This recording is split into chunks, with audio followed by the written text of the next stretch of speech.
we believe that when we go down deeper into the system, that this 40-meter wide zone that clearly can accept and is very accommodating of tin mineralization will actually get more and more better developed as you go down, not in terms of the overall thickness, but in terms of the amount of tin within that zone.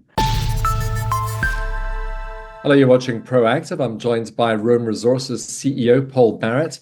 Paul, very good to speak with you. You're out with lab results from your latest drilling campaign at your Montagoma tin prospect in the DRC, and they look very positive.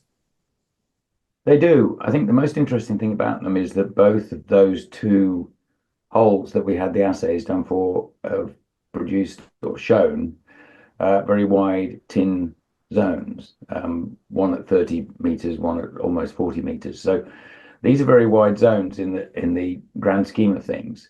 There's still, what it does tell us is that where those holes were drilled is still in the transition zone between the copper tin mineralization and the pure tin mineralization, which is deeper, which I think is really quite key to what we're going to do next. So because we see a wide tin zone of 30 to 40 meters, as much wider than the Alphamin zone that they're mining to the south, which actually, I mean, is the highest grade tin mine in the world.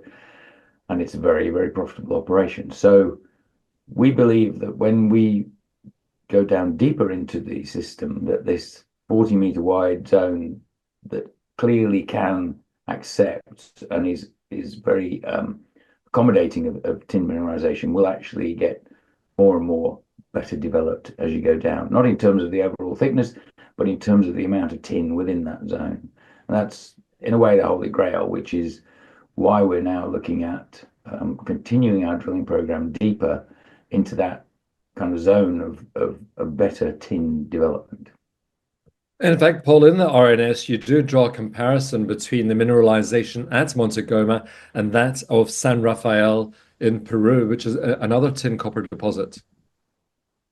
Yes, it's a very common situation where you have a granite that includes some tin fluids. When it's cooling, the tin fluids drop out at the higher temperature. So they're ordinarily, as the hydrothermal fluids come up, they are usually at a deeper horizon, and then the copper and the zinc and the silver that is still in solution comes out at a lower temperature higher up. So that gives you that zonation between tin at the bottom, copper tin in the middle, and just copper at the top. And that's exactly what San Rafael is. So, Paul, I mean, you said you are going deeper then to examine this. Take us through the next steps of the drill program. Yeah, so on Montagoma, we've got the 3 rigs there active at the moment. So they will, excuse me, they will be continuing drilling. We have a number of pads lined up, offset to, I mean, I think if you visualize it, they're offset slightly to the northeast, and so they come in. When they're drilled, they come in under the existing intercepts. So we're looking to drill deeper under the intercepts to test that model. And of course, because we're in a very good position in terms of having the strategic investor come in just before Christmas, and we are pretty healthily cashed up at the moment. So we can continue this drilling program for the next 2 or 3 months, I would say, to get these next phase of Montagoma holes drilled, and then take stock. I guess on the other hand, we've got Kalai, which is almost complete in terms of the drilling.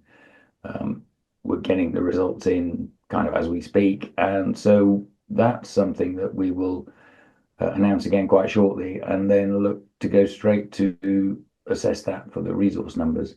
Montagoma, we've got to wait for these deeper holes, so it'll be another month or 2. I hope you'll keep us posted on progress of both of those deposits. Paul, thank you very much for the update today. My pleasure. Thanks, Stephen. That's Paul Barrett, CEO of Rome Resources.